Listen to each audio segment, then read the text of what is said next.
Pemerintahan Presiden Prabowo Subianto saat ini sedang disorot karena diterpa kasus pagar laut Tangerang. Kasus ini dianggap syarat kolusi dan korupsi, namun aparat hukum terkesan ragu-ragu untuk maju.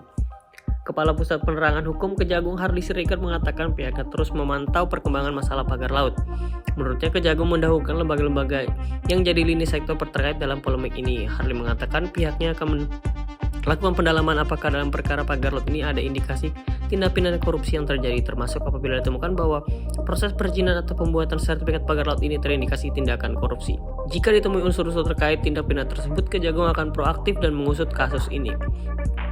Sementara itu, mantan Menko Polhukam Prof. Mahfud MD, tindak pidana terlihat jelas di kasus pagar laut Tangerang. Beberapa hal yang pasti adalah soal sertifikat ilegal. Sertifikat ilegal tentu punya proses kolusi dan korupsi yang berkesinambungan. Hal ini membuat Mahfud MD mempertanyakan sikap tegas aparat hukum Indonesia saat ini. Mahfud MD meminta pemerintah tak hanya rame-rame membongkar pagarnya saja, namun harus ada tindakan lidik dan sidik.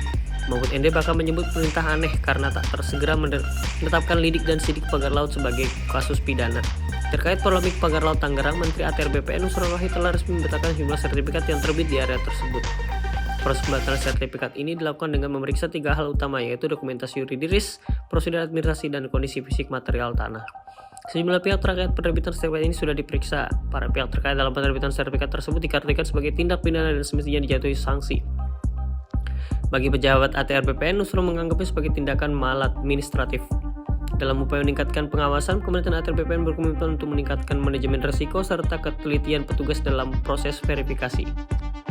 Download Tribun X sekarang, menghadirkan lokal menjadi Indonesia.